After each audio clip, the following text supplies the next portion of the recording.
দেউতাৰ পদূলি উদলি মুদলি কেতেকী মলে মলায়ো গোবিন্দাই ৰাম বিনন্দীয়া বহাগৰ বুলনিত বৰ্ণময় চৌদিশ মহানগৰী ধামখুমীয়াৰ মাজত পৰম্পৰা ৰক্ষাৰ চেষ্টা ঐতিহাসিক জৰ্জ ফিল্ডত সদৌ অসম ছাত্ৰ সন্থাৰ বহাগী উৎসাহ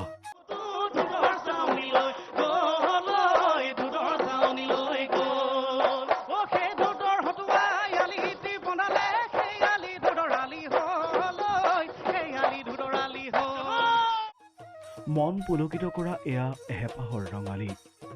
প্ৰকৃতিৰ নিতুল আহ্বানত জাউতি যুগীয়া বহাগ আকৌ প্ৰাণৱন্ত তেতিয়া অসম আন্দোলনৰ ভৰপক সময় চন 1982 গুৱাহাটীৰ বিভিন্ন বিহু সন্মিলনীৰ অভিভাৱকত্বত সদৌ গুৱাহাটী ছাত্ৰ সন্থাই আৰম্ভ কৰিছিল এই বিহুৰ যাত্ৰা অসম আন্দোলনৰ সমাপ্তিৰ পিছত ঐতিহাসিক জজ খেলপথাৰত প্ৰতি বছৰে এনেদৰে অনুষ্ঠিত হৈ আহিছে মুকলি বিহু নতুন বছৰ গতিকে নতুন বছৰৰ কাৰণে অসমৰ ৰাইজক আন্তৰিক শ্ৰদ্ধা জনালো সেৱা জনালো উলগ জনালো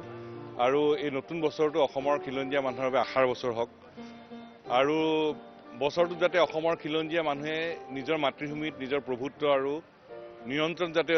ৰক্ষা কৰিব পাৰে তেনে এটা বছৰ হওক ছাত্ৰ ছাত্ৰীসকলে আকাশ চুব খোজে সেই সপোনবোৰ আছে বা যাতে বাস্তৱত ৰূপায়িত হওক যুৱক যুৱতীসকলে আত্মসংস্থাপনৰ বাট যাতে পাব পাৰে তেনে এটা বছৰ হওক আৰু সাংস্কৃতিক দোলেৰে অসমৰ সকলো জাতি জনগোষ্ঠীক একত্ৰিত কৰি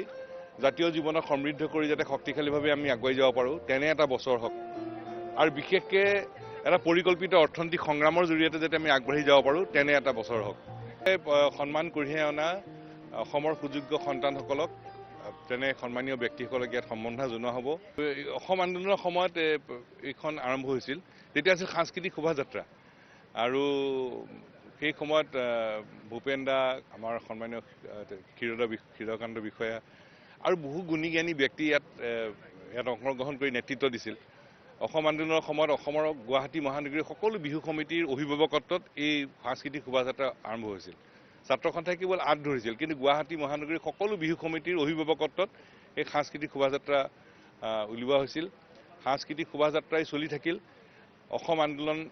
অসম চুক্তিৰ জৰিয়তে সমাপন হ'ল আৰু তাৰ পিছতে এখন মুকলি বিহুলৈ ৰূপান্তৰ হ'ল এইবাৰৰ মুকলি বিহুত বিহুৰ পতাকা আচৰ পতাকা উত্তোলন আৰু শ্বহীদ তৰ্পণ কৰাৰ পিছতে ডিব্ৰুগড়ৰ বৰদৈচিলা বিহু হুঁচৰি দলৰ বিহুৰে আৰম্ভ হোৱা অনুষ্ঠানত গাৰো ছাত্ৰ সন্থাৰ দ্বাৰা ৱাংগালা নৃত্য মিচিং কৃষ্টি দলৰ দ্বাৰা গুমৰাগ নৃত্য প্ৰদৰ্শন কৰা হয় অনুষ্ঠানতে অসম আৰু অসমীয়াক ৰাষ্ট্ৰীয় পৰ্যায়ত প্ৰতিষ্ঠা কৰা ৩৪ গৰাকী গৌৰৱী অসমীয়াক বিশেষভাৱে সংগঠনটোৱে জনাই সম্বৰ্ধনা কাৰণ ৰঙালী বিহুৰ আজি প্ৰথম দিনটোতে গৰু বিহুৰ দিনাই সদৌ অসম ছাত্ৰ সন্থাৰ গুৱাহাটী ছাত্ৰ সন্থাই আমাক যিদৰে সন্মান জনালে আমি নথৈ আনন্দিত হৈছোঁ সুখী হৈছোঁ তেওঁলোকে তেওঁলোকৰ পৰম্পৰা ৰক্ষা কৰিছে আৰু নিজৰ দেশখনত নিজৰ ঠাইখনত এনেদৰে নিজৰ ল'ৰা ছোৱালীৰ পৰা এনেদৰে আদৰ সন্মান পালে আমিও খুব সুখী হওঁ আৰু ভৱিষ্যতলৈ আৰু ভালকৈ কাম কৰি যাবলৈ বহুত প্ৰেৰণা লাভ কৰিছোঁ শনিবাৰৰ দিনটোতে মহানগৰী ঐতিহাসিক ৰঙালী বিহু সন্মিলন গুৱাহাটী বিহু সন্মিলনীও লতাশিল খেলপথাৰত বিহু পতাকা উত্তোলন আৰু বিহু হুঁচৰি গাই কাৰ্যসূচী আৰম্ভ কৰে বিশ্বায়নৰ দিশে বিহুৰ মাদকতা তাৰ মাজতে ৰাজ্যৰ লগতে কংক্ৰিটৰ মহানগৰীতো জাতীয় পৰম্পৰা ৰক্ষাৰ চেষ্টাই ৰং ছটিয়াইছে ৰঙালীৰ কেমেৰাত চিংকুৰ সহযোগত গুৱাহাটীৰ পৰা জয়ন্ত শৰ্মাৰ ৰিপৰ্ট প্ৰথম খবৰ